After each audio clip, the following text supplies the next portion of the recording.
Hello guys and welcome to Retro Cycle Revival. Today I'd like to speak to you about the 7 reasons why I will not buy a brand new bike.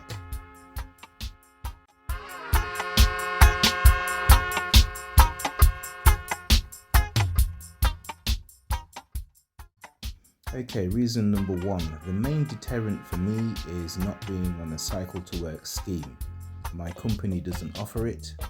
The company that I work for, I've been to them so many times with a proposal and they refuse to sort of offer that. So I can't go through the cycle to work scheme and get that massive discount where I'm paying a low amount a month. So that is not an option for me.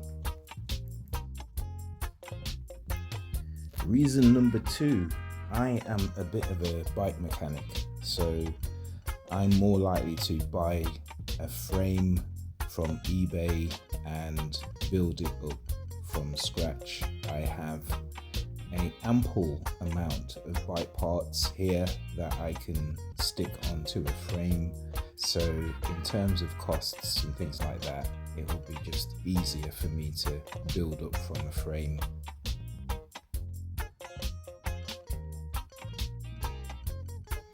Okay, so the next reason is I'm not a fan of disc brakes, and most of the new bikes are coming out with disc brakes at the moment. So I will not be going into those options. I will not be looking at bikes that come equipped with disc brakes, as I believe that they are a bit of a pain to maintain sometimes. Yes, whilst they're up and running, they perform better. They perform better in the wet, most certainly. If you're going downhill at 50 kilometers per hour, then yes, you can stop at the end of that hill, with disc brakes. But the reason as to why I won't buy them is because they're not necessary. I don't necessarily feel that they play a major role in my cycling on a daily basis. As long as I stop when I pull the brakes, then that's all that matters. So there you go.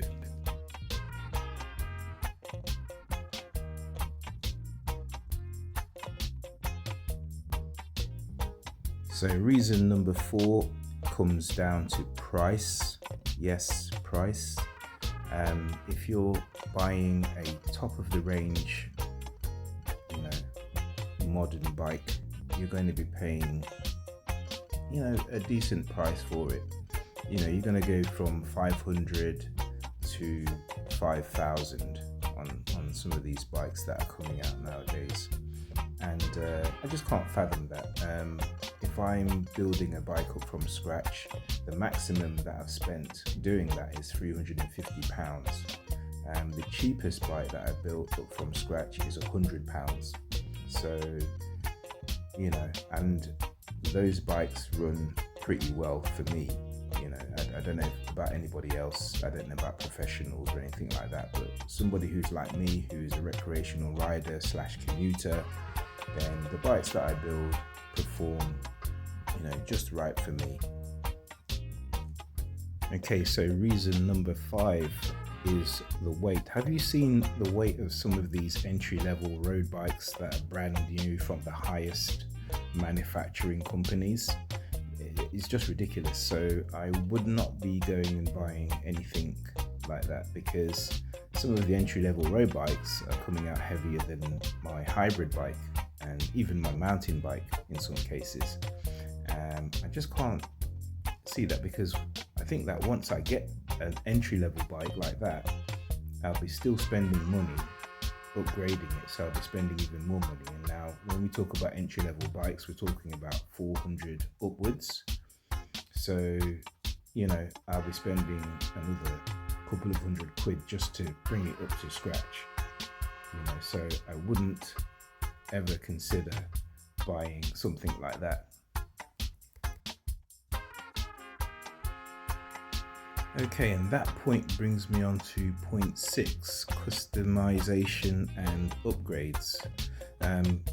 When I get a frame, I can customize it to exactly how I want it to be in terms of the components, in terms of the riding style, in terms of its weight. I can almost control all those different things. I think that if you were to buy a top end road bike or a top end hybrid bike, there wouldn't be much to customize on it, because you spent all that money and you think to yourself, well, I'm not going to spend any more money on this unless you've got the money to do so. But then again, if you were to buy a low level brand new bike, then you would have to spend money on those parts to get them up to scratch. So customization and upgrade comes into me building a bike, and building a bike specifically for me. So why not just go and buy a cheap frame and build it up from there? It just doesn't make sense to buy something that's brand new that, again, you probably upgrade. I mean, by all means, there's people who just be happy with, buying a bike and then having those parts. But for me, it would just stand out like a sore thumb, and I'd have to change it, and deal with that issue. Okay, so the last point I would like to make, point 7, is that when you buy a brand new bike, you are the experimental rider. You are the guinea pig initially of that bike. And yes, the bike has to go through rigorous testing and get all these certifications and accreditations. But at the same time, you are the first rider of that bike. Now, I've heard stories of manufacturers recalling bikes, and they happen more often than not.